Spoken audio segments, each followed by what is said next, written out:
नमस्कार मित्रांनो, तुम्ही रात्रीच्या आकाशाकडे पाहिलं आहे का कधी? ते लाखो कोट्यावधी तारे, दूरवर चमकणाऱ्या त्या आकाशगंगा. कधी वाटलंय का हे सगळं आलं तरी कसं? मित्रांनो, कल्पना करा, काळाचं, अवकाशाचं, ताऱ्यांचं, ग्रहांचं काहीच अस्तित्व नाही.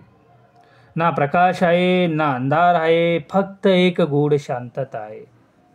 मित्रांनो, त्या शांततेतच दडलेलं होतं संपूर्ण विश्वाचं बीज. एका सूक्ष्म बिंदूत अमर्याद ऊर्जा, अमर्याद शक्यता, अमर्याद शांतता. आणि मग झाला एक महाविस्फोट, एक असा क्षण ज्यातून निर्माण झाला काळ, अवकाश आणि सृष्टीचा प्रारंभ. मित्रांनो, आपण जाणून घेणार आहोत विश्वाची निर्मिती कशी झाली. मित्रांनो, हा एक रहस्यमय प्रवास आहे. आपण विज्ञान आणि तत्त्वज्ञानाच्या संगमातून विश्वाची निर्मिती कशी झाली हे जाणून घेण्याचा प्रयत्न करणार आहोत. साधारण 13-14 अब्ज वर्षापूर्वी काहीच नव्हतं. ना वेळ होता, ना काळ होता, ना अवकाश होता, ना पदार्थ होता. फक्त एक सूक्ष्म, अत्यंत उष्ण बिंदू होता.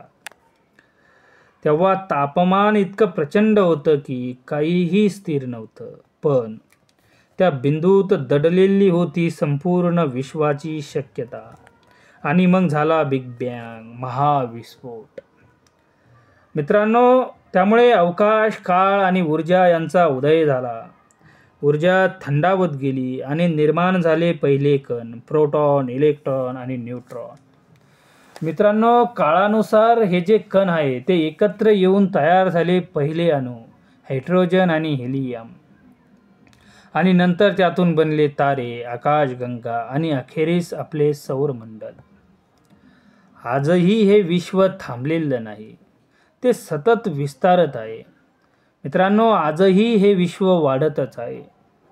जणू काही त्या विस्फोटाचा आवाज अजूनही अवकाशात घुमतो आहे.